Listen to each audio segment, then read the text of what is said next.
हाल बच्चों, तो आज हम लोग देखने वाले हैं प्रश्नावली 3.1 का क्वेश्चन नंबर 3, जो कि इस एक्सरसाइज का सबसे लास्ट क्वेश्चन है। तो चलिए आते हैं क्वेश्चन नंबर 3 पे। बोला है 2 kg सेब और 1 kg अंगूर का मूल्य किसी दिन 160 रुपये था। एक महीने बाद 4 kg सेब और 2 kg अंगूर का मूल्य 300 रुपये हो जाता है। इस स्थिति को बीजगणितीय तथा ज्यामितीय रूपों में व्यक्त कीजिए। ठीक है, यहाँ आप देखिएगा तो किसी दिन यानी कोनो दिन कोई गया होगा बाजार करने, तो 2 kg सेब और 1 kg अंगूर का मूल्य कितना है जी? 160 रुपया है। और एक महीना बाद गया है फिर, तो 4 kg सेब और 2 kg अंगूर का मूल्य कितना हो जाता है जी? 300 रुपया हो जाता है। तो इसी को हमें बीजगणितीय और ज्यामितीय रूपों में व्यक्त करना है, यानी इसका ग्राफ पे इसका क्या बनाना है जी? फिगर भी बनाना है। तो चलिए आते हैं कॉपी पे। चलिए तो यहाँ से अब हम क्या करते हैं जी? सबसे पहले यहाँ पे करते हैं हल। मान लीजिएगा माना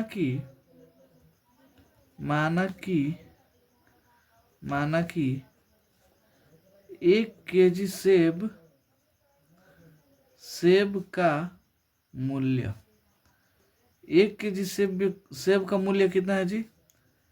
100 रुपया है। ठीक है, तथा 1 kg अंगूर का मूल्य कितना हो जाता है जी? 22 रुपया। ठीक है, अब यहाँ पे आते हैं प्रथम शर्त। प्रथम शर्त क्या है जी? 2 kg सेब और 1 kg अंगूर का मूल्य कितना है जी? 160 रुपये। तो आते हैं प्रथम शर्त के अनुसार। प्रथम शर्त बोलिए, चाहे प्रथम प्रश्नानुसार भी ऐसे भी बोल सकते हैं, लेकिन हमको यही अच्छा लगता है तो यही लिखते हैं। प्रथम शर्त के अनुसार क्या हो जाएगी जी? प्रथम शर्त क्या है? 2 kg सेब, तो 1 kg सेब का मूल्य x, तो 2 kg इक्वल टू 2x यहाँ पे हो जाएगा। 1 kg सेब यानी y इक्वल टू कितना है जी? 160 रुपया है। ठीक है, देखिए इसको हम क्या बनाना है जी? इसका ग्राफ पर भी दिखाना है। तो यहाँ पे हम पहले ही फिगर बना लेते हैं कि इसमें आपको कोई दिक्कत ना हो। ठीक है, यहाँ पे होता है x, यहाँ पे y। देखिए यहाँ पे आप क्या मान लीजिए, अगर यहाँ पे कहाँ पे जी? x का वैल्यू हम कितना लेते हैं? y का वैल्यू कितना लेते हैं? 0। y का वैल्यू यहाँ पे 0, तो 2x इक्वल टू 160। तो यहाँ पे x का वैल्यू यहाँ पे 80 आ जाएगा। ठीक है, ठीक है, अब यहाँ पे अगर x का मान कितना लेते हैं? 0, तो y का मान 160 आ जाएगा, जो कि ग्राफ पे दिखाना बहुत मुश्किल हो जाएगा। उसके लिए बहुत बड़ा फिगर बनाना पड़ेगा। इसलिए हम x का वैल्यू कितना मानते हैं जी? 70। कितना? 70। तो 7 दूना 14, 2x इक्वल टू, देखिए x का मान कितना मान है? 70, तो 2x का मान 70 प्लस y इक्वल टू 160। ठीक है, 7 दूना 14 हो जाएगा ये वाला, y इक्वल टू 160। y का वैल्यू कितना आ जाएगा? 160 में से 140 गया यानी 20 आया, तो इसका मान कितना आ जाएगा? 20। ठीक है, अब आते हैं द्वितीय शर्त के अनुसार। द्वितीय शर्त के अनुसार क्या हो जाएगा जी? द्वितीय शर्त कौन सा है जी? यहाँ पे 4 kg सेब और 2 kg अंगूर का मूल्य कितना है? 300। तो हो जाएगा कितना? 4 kg सेब प्लस 2 kg अंगूर इक्वल टू 300। इसमें देखिएगा तो सब में 2 कॉमन है, तो 2 को बाहर निकाल लीजिए। यहाँ पे बचेगा 2x हो जाएगा, यहाँ पे y और यहाँ पे 300। तो ये यहाँ पे 2x plus y equal to 300/2। ये 2 गुणा में इधर बाटा में होगा ना, 150 महत्वपूर्ण कट जाएगा, यानी 2x प्लस वाई का वैल्यू कितना आएगा जी? 150। अब यहाँ से हम फिर एक कोठा बनाएंगे, इसमें कोऑर्डिनेट ज्ञात करते हैं। तो यहाँ से ये क्या हो गया जी?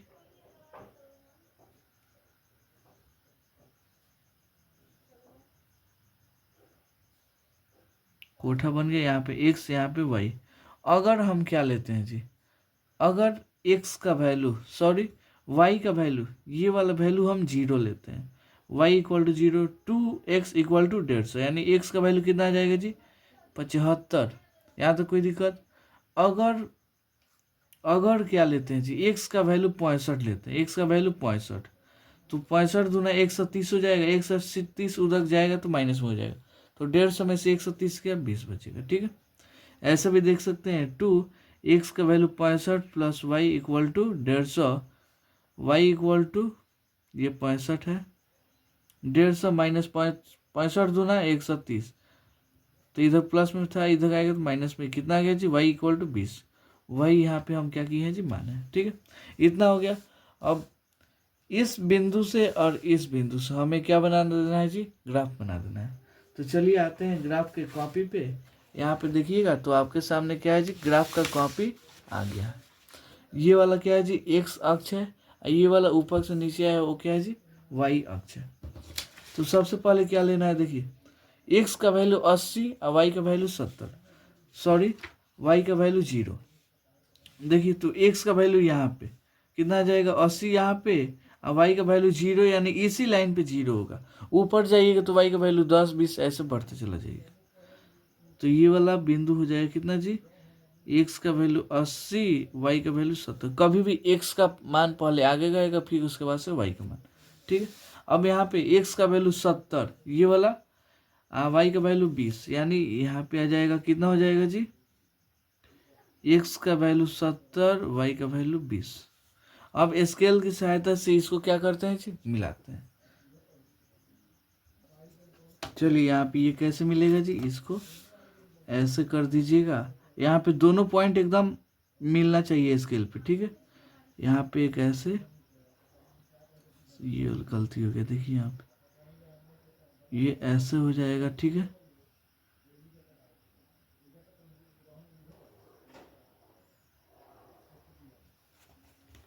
ये वाला थोड़ा स्केल हिल गया, इसके चलते यहाँ पे हो गया। ठीक है, यहाँ पे तीर का चिन्ह से लगा दीजिएगा, इसका मतलब होता है कि ये आगे भी बढ़ सकता है। समीकरण का नाम क्या है जी, यहाँ आप देखिएगा तो 2x plus y equal to 160। तो समीकरण का नाम भी लिखना क्या होता है जी, जरूरी होता है। ठीक है, अब आते हैं यहाँ पे दूसरा समीकरण, क्या है जी, x का वैल्यू 75, वाई का वैल्यू 0।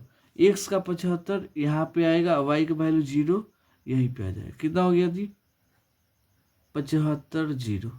ठीक है, यहाँ पे देखिएगा तो अब x का वैल्यू कितना चाहिए जी 65, और वाई का वैल्यू 20। x का वैल्यू 65 यहाँ पे आ जाएगा, वाई का वैल्यू 20 यहाँ पे, तो ये वाला ऐसे हो गया, इसका कितना हो जाएगा जी 65 है, ये वाला 20। अब स्केल की सहायता से इसको मिला दीजिए, मिलाइएगा तो ऐसे हो जाएगा।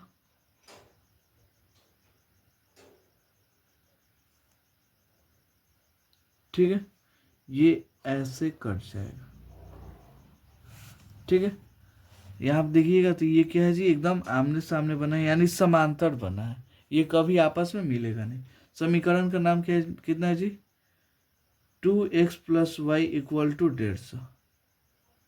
इतना हो गया, बस यही इसका क्या हुआ जी आंसर हो गया। इसको ग्राफ पे ऐसे दिखा देना था, ज्यामितीय रूप ऐसे होता है। ठीक है, तो उम्मीद करता हूँ आपको ये क्वेश्चन बहुत अच्छे समझ में आया होगा।